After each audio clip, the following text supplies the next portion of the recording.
Now I'm unmuted. What is going on, everyone? This is Thomas Miner. I'm an agent with Remax Precision, and this is the second episode of a live streaming show that I'm trying to do weekly to you guys to talk to you about the Des Moines real estate market, local Des Moines news that I find interesting that somewhat relates to real estate. And I'm also just here to talk to you guys live and hopefully have some live conversations and have people talking with me about real estate, but not just stuff I'm interested in, stuff that people are watching are interested in. So I can see a few people are watching already. Please comment with your questions. I would love to have somewhat of a live discussion or at least talk about stuff that people are watching are interested in.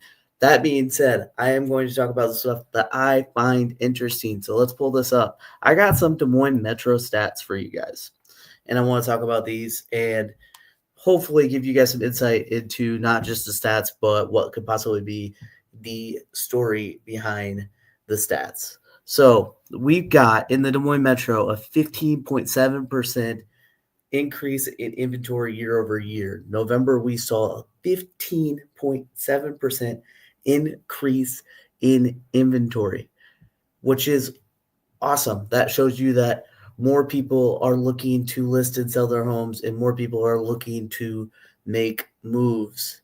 And it should hopefully help out with prices. At the very, very least, it's going to make sure that we are not going to see the crazy appreciation that we saw kind of in 21, 22, a little bit in 23. So I think that is interesting.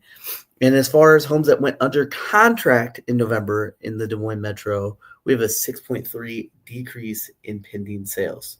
So you saw 15.7% more inventory get listed, and we saw pending contracts go down.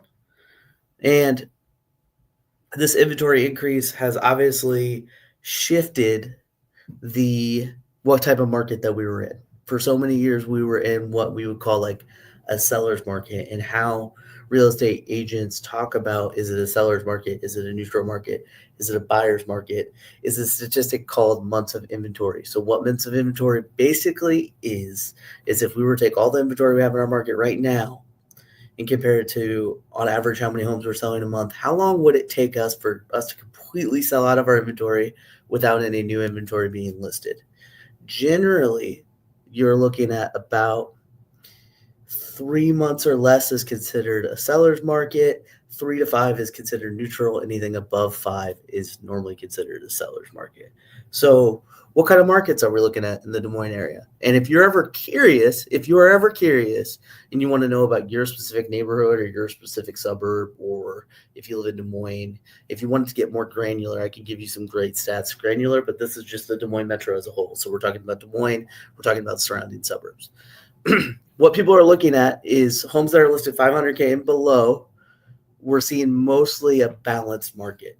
And what's kind of interesting to me with this is if you look at like 200 and below, typically if it's 200 below and it's in great shape, they're selling quickly. And there's really not much of a difference between 200 below, 300, 400. There's not much of a difference months of inventory wise. The highest of all of those is 5.6 months of inventory, which we're kind of considering a neutral market for this. 500 and above is all a buyer's market, especially if you're getting into those way luxury prices. Those prices Thomas and a lot of his friends can't afford. Those are all a buyer's market. So what would I say?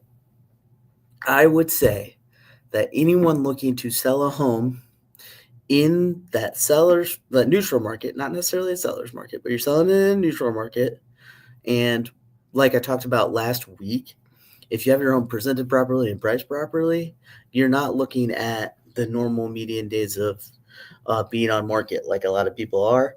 And you're going to sell it quickly. You're going to sell it for a good price. And you're more than likely going to have an easy transaction if you do all those things before you list, like I talked about last week. And if you're looking to upgrade, you can buy in a buyer's market. So you can sell in a neutral market.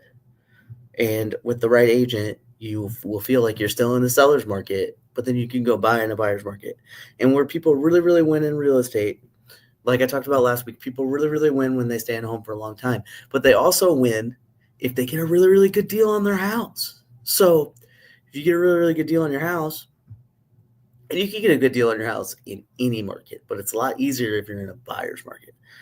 So if you get a good deal on your house, you have a chance to build instant equity, stay in it a long time, and keep adding to your appreciation, and you will win. So if you happen to know anyone that is looking to upgrade into what I would consider those luxury home prices and sell a home that's kind of in that 300, 400 range, they're sitting in a really, really good spot if that's something that fits their needs right now, because they could sell in a neutral market and buy it in a buyer's market. So you can get a good, fair price for your home and have an easy closing, and then get a good deal on your next home that you're purchasing. The thing where this gets tricky is because a lot of those people that are sitting on those homes that are in that position to upgrade probably have a really, really good interest rate on the current home that they're in. So I would only upgrade into that luxury deal if you can bring a really, really hefty down payment to at least make sure your monthly payments aren't crazy out of whack, where it's all of a sudden going to be such a more difficult to make that monthly payment on your mortgage. The median list price for Des Moines Metro is $20,000 lower than last year. $20,000 lower. So if you were looking at homes in Des Moines last year in November compared to now, homes are cheaper, which is really, really good news. The interesting thing here is, though, the median sold price is still higher than it was last year in November. So what does that say to me? I think what is kind of happening is we're about to see that shift. I'm going to be very, very interested to see what these median sold price numbers look like in January, February, and everything like that, because price decreases are becoming more and more common in the Des Moines Metro right now. A lot of people are listing their homes way too high, and we're seeing a lot of price decreases because for years, and I'm one of those real estate agents that's in on this for years right now, we're all just kind of baking in this natural appreciation. And so far this year, we have been seeing the small appreciation, but it is nothing compared to what we were seeing last year. So I hope some of these stats are interesting. I haven't got a ton of comments so far, but I do thank everyone that has popped in and watched. I've seen some people popping in and watching for a little bit. I hope you guys find this interesting. I hope if you are watching this later, if you have any questions, please comment below, and I will answer the questions next week. I am doing this live stream every single week, and I am looking to talk to people about anything that they find interesting in real estate. So please get involved, and I would love to have some conversations with people about the Des Moines area, an area I grew up in, an area I loved, and I want to talk about Des Moines real estate as well. And we could talk about national real estate too, if you're interested. I think it is looking pretty good that interest rates are going to start trending down next year, which is going to maybe negate what I was just talking about with home prices going down, but it'll also make things much more affordable for buyers that are looking to make a move. I think spring is where I think we're going to see a lot of buyers come back into the market in spring. I think homes are going to be listed at attractive prices. I think interest rates aren't as volatile as they have been previous years. And it's just that low six is kind of becoming the new normal. And if it makes sense for people to purchase, they're not going to get below 5. So it's just, at that point, it's just buy as soon as you can. Then if there is no advantage to waiting, you just buy as soon as you can and as soon as it makes sense for you personally. So I hope everyone has a great week. I hope everyone stays warm. I took the dog out on a walk and my nose is still frozen. So have a good one, guys. Thank you. Thank you so much.